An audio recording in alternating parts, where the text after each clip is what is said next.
So my windows are open right now. The lawn people are outside, and I'm dressed like this. I have 4 weeks and 2 days left until the ball. I have the chemise, drawers, corset, imperial lobster bustle, stockings, and shoes either sewn or acquired. Obviously, the next step is the petticoat. The petticoat is a skirt-like undergarment worn for warmth or to give the skirt or dress the desired attractive shape. Speaking of attractive shapes, I have a question for you.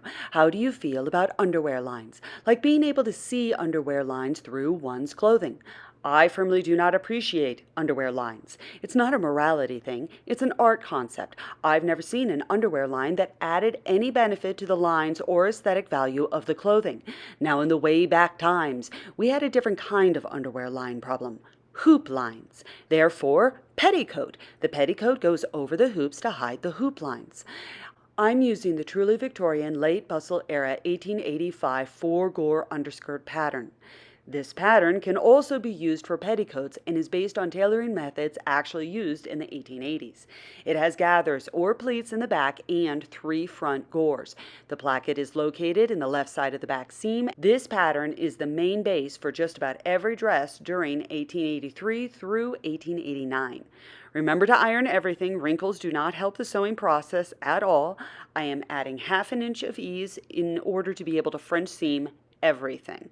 Mark the darts, iron the darts, sew the darts. Press the darts facing towards the back, and then sew the back to the sides, but on the left-hand side, end the seam about 8 inches from the waist, and then form your placket by turning the open edges under and then under again.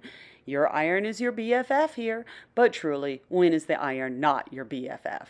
I'm double checking that I have the pattern pieces lined up correctly because without an obvious front and back to the fabric, it's very easy to flip something around. I am not convinced that I like how I did this placket and will be covering this more when I make the underskirt. Before I put in the waistband, I decided to check the placement of darts and see if I wanted pleats or gathers in the back. And that's when I realized that my original unspoken worry of the petticoat not being enough to hide the hoop lines was proved true. There are 2 different solutions to hoop lines. One would be to wear another petticoat. 2 would be to create a bum ruffle. I considered making another petticoat, but in truth, I didn't really like any of the material I had in the house, and I wasn't convinced that a second petticoat was going to actually manage the job. So I went with a bum ruffle. I used the exact same pattern I used for the imperial tournure. If you missed that episode, there should be a link at the top of the video right about now. Anyway, I basically made the tournure all over again, and I put the ruffles where the hoop placement lines are. I just did the back part and not the front sides and then the part that keeps it off the legs because it's not going to move around as it fits directly over the top of the hoops.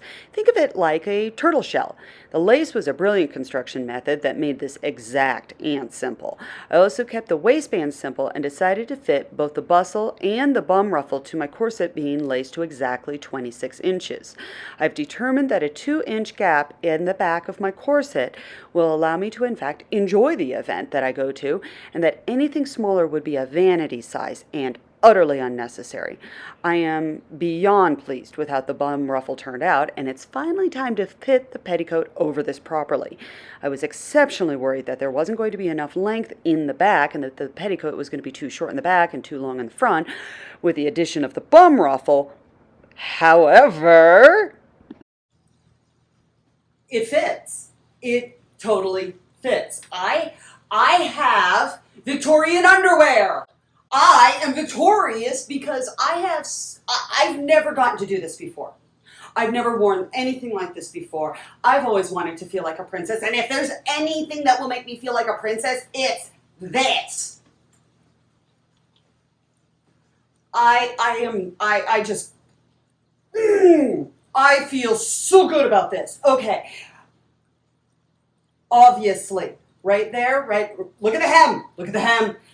It's a little bit hiked up on this side. I most likely tucked it into the waistband a little higher on this side than on this side. I am worried that at some point I am going to possibly step, because if I drop a hip, bam, I've got it.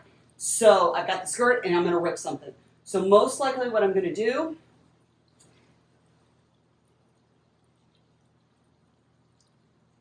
I don't know what I'm gonna do. I could easily just sort of do a tiny little tack up right here and just sort of sew it up just a little bit to bring it up just like half an inch. That's all I really need to do. I think I'll take a look at this over here and see what I can do to just bring it up just a little bit, just to keep this off the floor. I don't mind it skating right there on the floor. I think that's appropriate, but this part where I'm dragging, that worries me, especially on the side right there. Back there, that would make more sense, but it's not dragging, it's actually right there. So basically, I have one section I want tiny, tiny amount tweaked. Let's discuss shoes. Okay, the blue shoes were not era appropriate. These are. And these are what I'm going to hopefully be getting in the mail, color matched silk. Now, when I say that, I actually considered dyeing the silk until I realized that 6 yards of silk, that's a whole different hobby than sewing, and I don't have time for that. As much as I think that would be really neat and fun, I should not choose to do that right for this project because, as my wonderful husband asked me, Nora, let me ask you what you always ask me. Would the purchase of all of the supplies that you would need to make the thing be more or less expensive than buying the thing? I should buy the thing. So I bought the thing. This is the material that it's going to go with. So I'm going to have a green and caramel colored ball gown. Can you hear that? It's taffeta and it is silk. So when this goes into a landfill someday, it will actually not just be plastic in the landfill. And I like that. I like that a lot. That makes me very happy. Okay.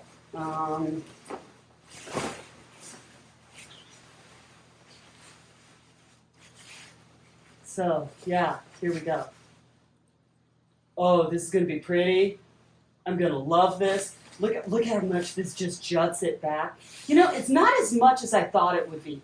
But once we get the other, the other ruffle in there, oh, it's supposed to have a bouffant. Oh, we're going to make this big. We got to, if we're going to do this, we're big, really big. Okay. If you have made it this far into the video, you should absolutely subscribe. You should absolutely leave a comment because that honestly helps my algorithm more than you realize. So could you just, put a heart in the comments or something, or tell me what you think. That's even better because I love finding out what everyone thinks.